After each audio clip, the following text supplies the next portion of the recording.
right, here we go. All right, everybody, so here we're back at the range looking at the Archon Type B Gen 2. No idea what to expect with this gun. Hopefully it shoots the way the old one did, but we're gonna find out. Let's find out.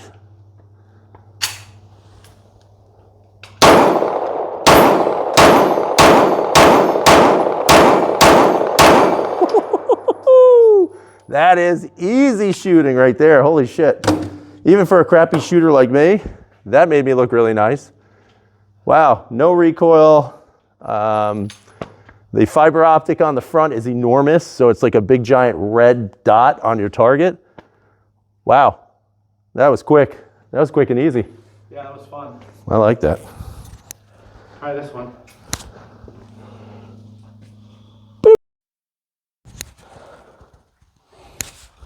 All right, so far the consensus about the Archon is very positive, very low recoiling firearm. Where's my other magazine? No idea. What do I do with it? Oh, there it is. Really nice. Holy cow. Very nice shooting firearm.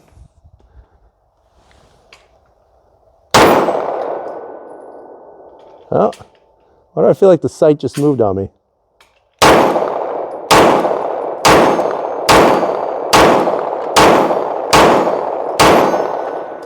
I mean, just, this gun is easy. Holy cow. What an easy gun.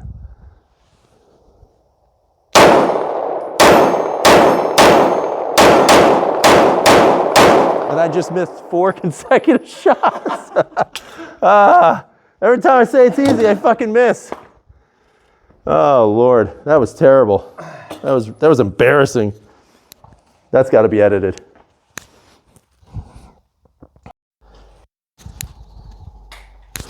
All right, let's try this again. Quick shooting, since I missed 4 out of 10. That's terrible.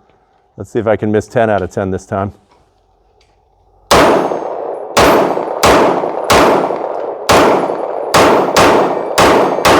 Nope, that time I was good. Shit, that's nice. Right? Wow. This gun is ridiculously awesome. Love this Archon Type B. Very nice. Very, very nice. Nice. Hey guys, welcome back to 1770 or Bust. So you can see obviously in the video, there was some good time shooting the Archon Type B Gen 2. Overall, it's a good gun. So I'm gonna take you to the table. You're gonna take a look at some of the things that I think are kind of good about the gun, but also some weird oddities about the gun that just don't seem to make a lot of sense. And then I'll give you a final synopsis as to what I would do if I was looking for one of these, or would I go maybe necessarily for the Gen 1? You know, again, it's gonna be up to you to decide that.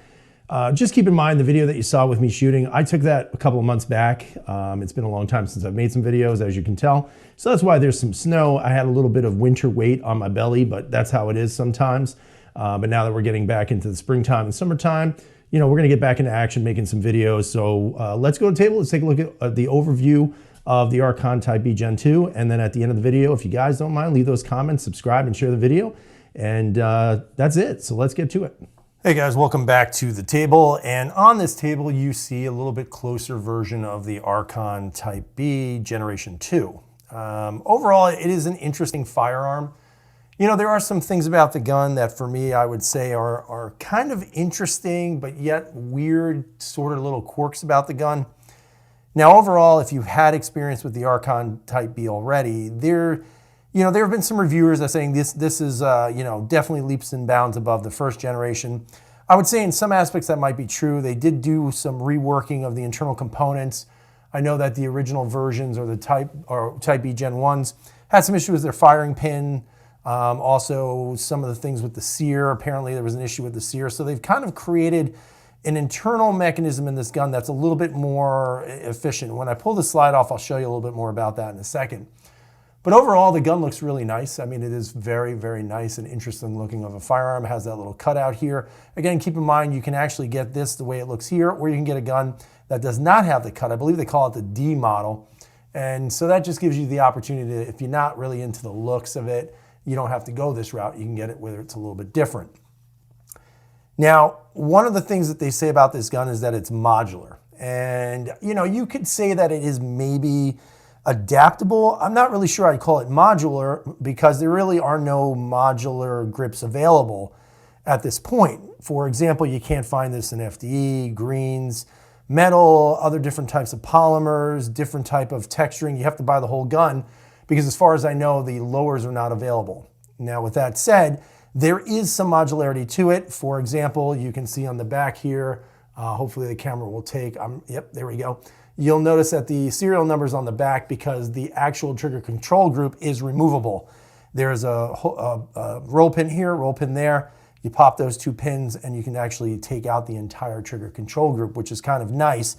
So that's where you get that modular functional kind of thing where they're talking about. But at the same time, there's nothing available to change it out to. So that kind of negates it, in my opinion. Very similar to, let's say, you know, a Steyr. That isn't a completely modular trigger control group, but there's nothing you can do with it. And right now, as far as I know, there's nothing you can do with this. You can also get this slide where there is an optics availability on it. I don't have that. I didn't want to pay the extra couple of $100 at the time to do that. These prices have actually lowered considerably from when I bought this. This actually I paid about $900 and change.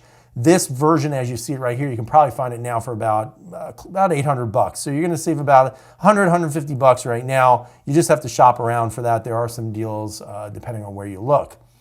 The trigger also is a very nice trigger. It is a flat face type of trigger. While you have that little hinge in there, it does break at a flat 90 degrees, so that's pretty nice, very comfortable to shoot.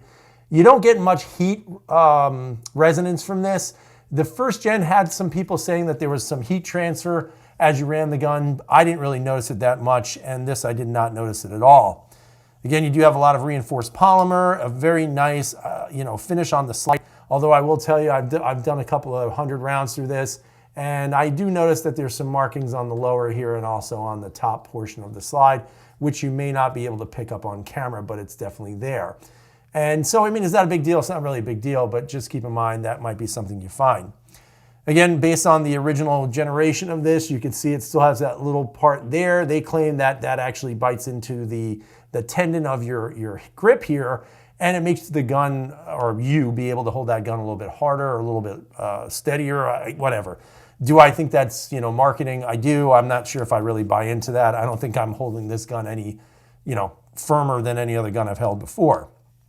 Now, one of the interesting things about the gun that I think is kind of strange too at the same time is that when they talk about the modularity of the grip, what they're really referring to at this point is the reduction or the increase of the grip size. Now, out of the box, what you're going to find is you're going to have a couple of different pieces here. You're going to have a small back strap.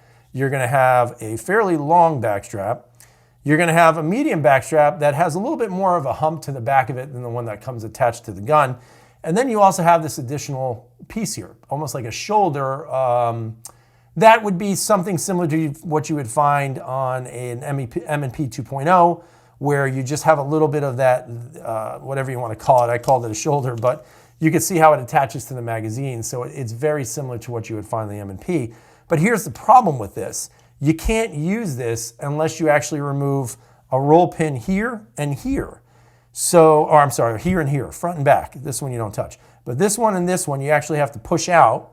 And when you push that out, guess what? You can now take off the entire back strap and this little lip here. So in order to adjust it, you have to slide the back strap off, and you can either decrease the length of the grip, which is kind of interesting, and you take the small back strap here, and I'll take that off of camera just so I can see what I'm doing here. Let's see, there we go.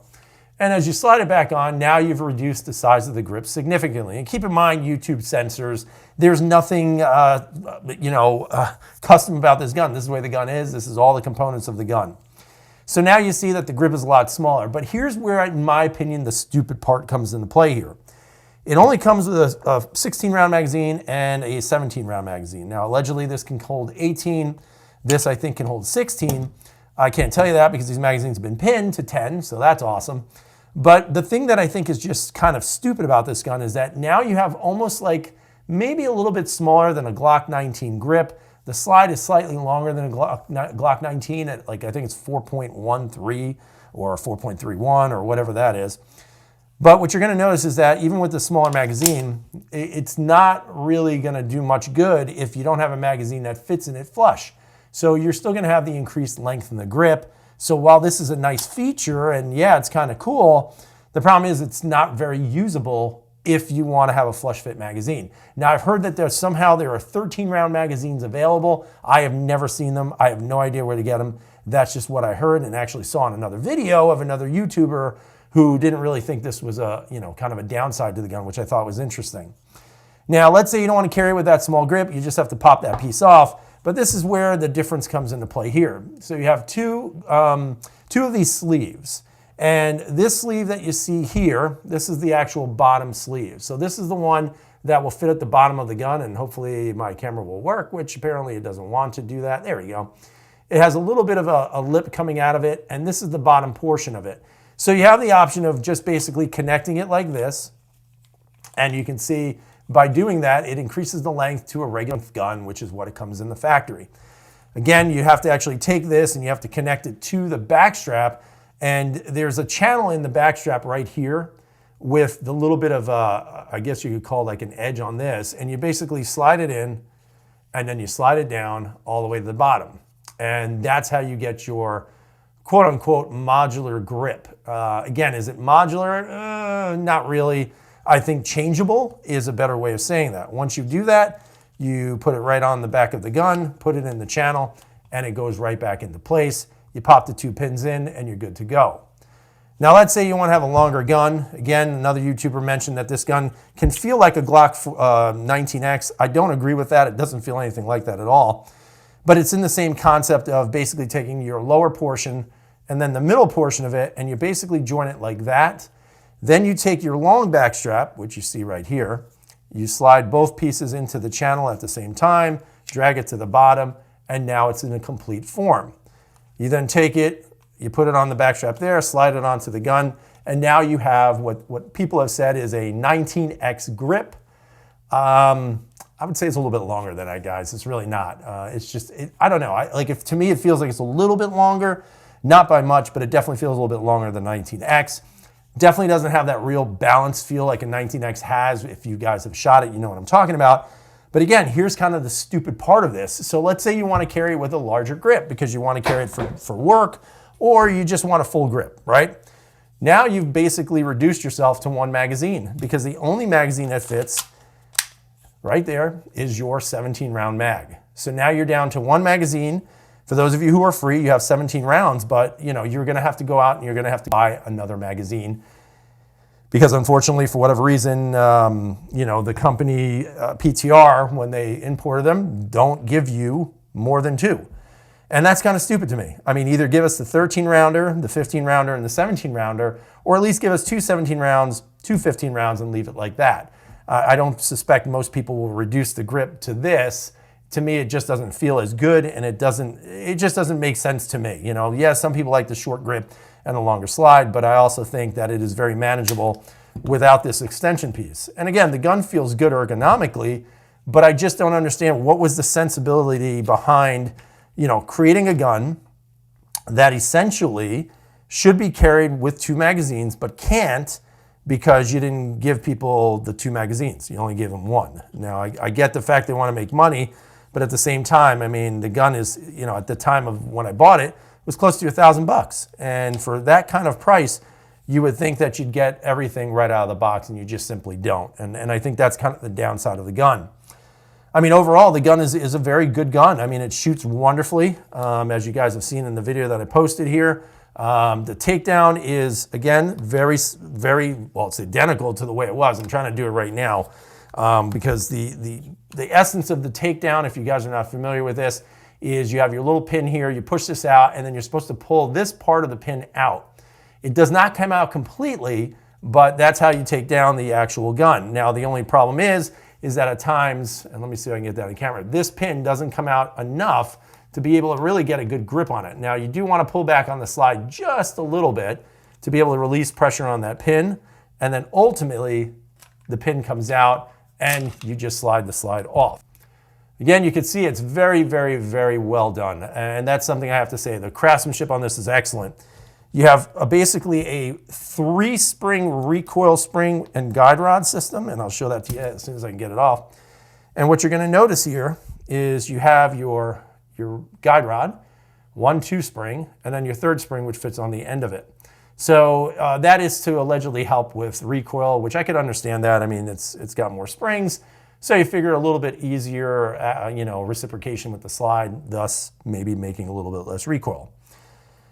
Now, the best part of this system, in my opinion, is going to be the quick lock system that they have patented. And as you can see, this barrel doesn't go up and down. It just goes straight back and forth. And the reason being is because of this locking block right here. So this is the quick lock or speed lock, and it works basically the way it's supposed to. It keeps the barrel in place. Let me just see if I can get this barrel out. But it keeps the barrel in place so that instead of, as a customary barrel, going up and down tilting, it just simply goes front and back, front and back. And it really lies because of this right here. And it's just kind of an interesting little piece to this. Obviously, when you look at the way the locking block works, the locking block will actually work on the internal rails of the gun, which is kind of interesting. And you can see right here the way it fits in and the fact that it's just going to go front and back. So, I mean, it's pretty cool. It's a pretty cool system that, in my opinion, is kind of a unique system for firearms right now. There's not really many firearms that can be said that they can do this. The barrel sits very low in the gun, which thus causes the bore axis to be low. Again, they advertise it as 12 millimeters. You can count that or measure it if you want. You'll notice there really is no feed ramp on the barrel, not like the customary barrels you'll see, but actually the feed ramp is actually a part of the actual trigger control group right there, as you can see. So that's what creates even that lower bore axis on the firearm. So again, it's a very unique system. It's very interesting to see it. And I think for most people, when they look at it, they're going to be like, wow, that is kind of neat. It is a very interesting looking gun. And I think that's one of the selling points of this firearm is the fact that, when people look at this, they say, wow, it is a very nice looking firearm, very well done. I can tell you right now, there's 0 machining marks at all on the slide of this, on anything that's made out of steel. Speaking of steel, you can see your internal control group, very, very beefed up in the frame.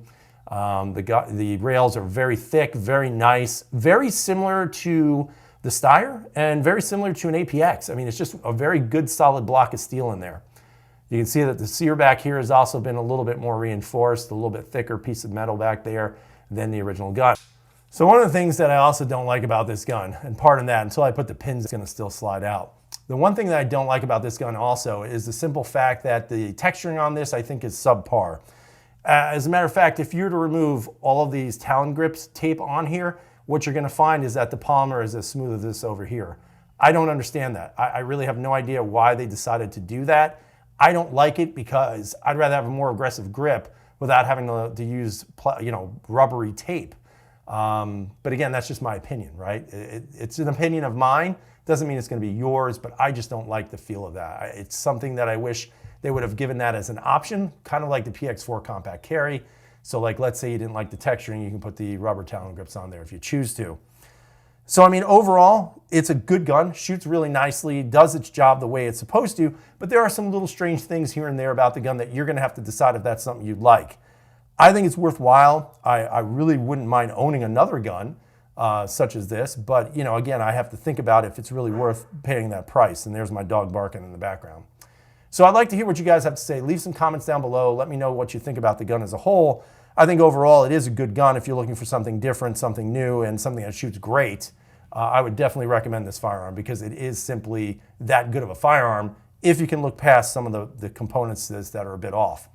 I think if you also have to choose between a Gen 1 and a Gen 2, if you can find a Gen 1 for a very good price, I would absolutely go for that because there really, to me, is not a major difference between the two. As a matter of fact, PTR is releasing the Gen 1s again with all of the internal components redone a la Gen 2 with the regular Gen 1 look to it. So that might be something you'd want to look into. So leave those comments down below. Tell me what you think. I hope you enjoyed the video. I hope you stay to watch some more. And as always, everyone, I hope you have a great night. Stay safe, and freedom is never free.